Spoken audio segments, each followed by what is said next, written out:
All right, welcome back, everybody. Pastor Woody here. Let's talk about it. Day number 9 of your Holy Land tour. This is it, the grand finale, your last full day of touring in Israel for this time. And trust me, by this point, you're going to already be saying, I wish we could have spent more time. I can't wait until I return. Trust me.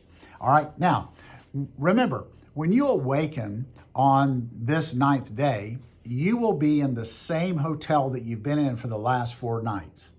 This is a luxury, ladies and gentlemen. I'm telling you, I've been on itineraries where you're packing up and schlepping your stuff out to the bus, and you got to do all that before you can go on your touring day, and you're constantly changing hotels. Look, guys, remember, I've talked about this already, but I'm going to emphasize it again. One of the luxuries of this particular itinerary is we make our way into Israel at the front end of the trip, go to Jerusalem. We stay in the same hotel 1, 2, 3 nights. Then we go to the Dead Sea one night. Then we travel up the Jordan Valley, make our way to the Galilee. We stay in the festival hotel 1, 2, 3, 4 nights. Guys, I'm telling you, that's such a relaxing thing to know you're just settled into the same spot. But this is the morning you have to pack up and load the bus because we're on our way. But first, another beautiful buffet breakfast there, an Israeli breakfast there in Galilee. Now, we load the bus, we make our way not far southwest of the Sea of Galilee to Nazareth, and we go just outside of Nazareth to what's called the brow of the hill, or Mt Precipice, some people call it. Now, remember this in Luke chapter 4? They run Jesus out of town on a rail. They take him out to this cliff. They're going to throw him down to his demise. But the Bible says he disappeared from within their midst. Wow, a miraculous escape by Jesus. And you're going to stand at the traditional spot where folks think that happened. You look in one direction, you'll see Nazareth. You look across the valley in another direction, you'll see Mount Tabor, that upside down bowl-shaped mountain called Mount Tabor. Many people think that's the Mount of Transfiguration. I think Mount Transfiguration is Mount Hermon, but nevertheless, you'll see Mount Tabor. Perhaps you can visit it on a future trip. Then you look down the valley, and what valley is it? The Valley of Armageddon. That's right.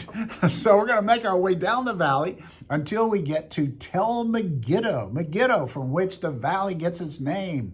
There was that town right there named Megiddo, and this is the Valley of Megiddo, the Valley of Armageddon. So you're going to see the archaeological ruins there. And then we're going to make our way up to the 1,600-foot summit of Mount Carmel. Now, Mount Carmel is where the showdown happened between Elijah and the prophets of Baal. Remember all that? Right? The sacrifices, the pouring of the water in, all of that, calling out to their God. Nothing happened.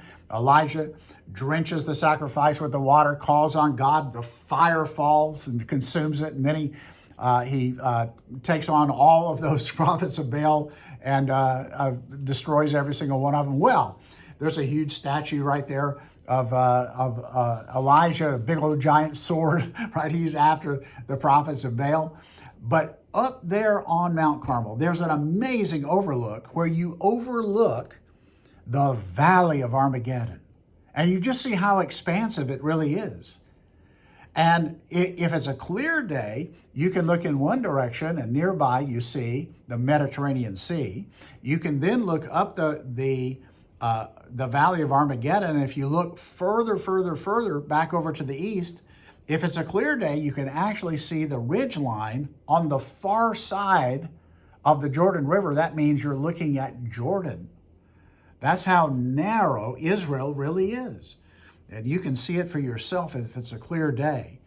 And what you might also experience on Mount Carmel is the sound of jet airplanes. That's right, fighter jets from the Israeli Air Force, because right there in the Valley of Armageddon, of all places, a military base, an Air Force base of the Israeli Defense Force, and you're going to see it with your own eyes. Well, from there, we're going to pack lunch in here somewhere, but then we're going to make our way to really one of the most beautiful, picturesque sights that you're going to see, and that is Caesarea Maritime.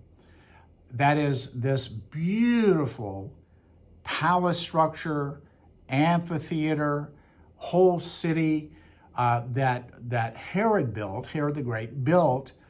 And remember, Paul was on trial there before King Agrippa and all those guys.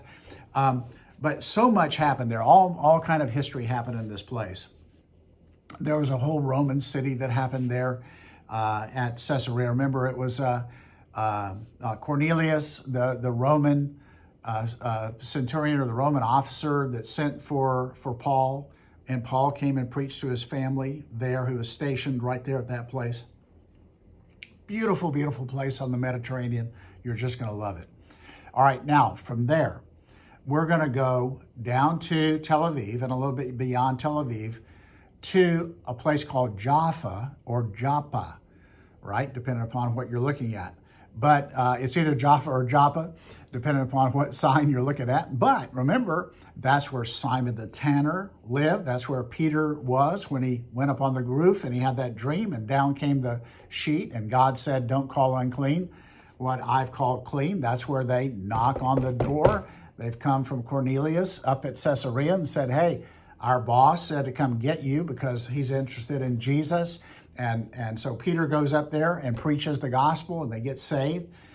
So that happened right there in Joppa, but also famously there in Joppa, that was a port city, and Jonah, when he was running from God, found a ship that was on the way to Tarshish, and he took it right there at the Joppa port and made his way running from God, only to be swallowed by a whale. Or, no, big fish. All right, let's be accurate. All right, so from there, we go to a big festive farewell dinner, and then the transfer to the airport, depending upon when your flight leaves. And it's going to have been a fabulous, fabulous tour of Israel.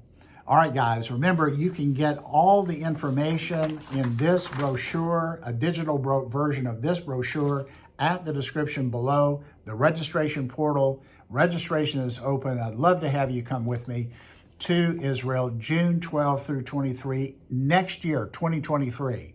All right, so you got a year to plan for it. But get your information and get your registration in. So it's going to be awesome, awesome trip. Guys, keep checking back on this channel. Subscribe, hit the like button, all those things that you do. And I'll be posting about the possible extensions that you can be on, right? 4 different extensions where you can extend your trip and go to see some other sites. I'll be covering those in the next few videos. All right, God bless you guys, and we'll see you at the next video.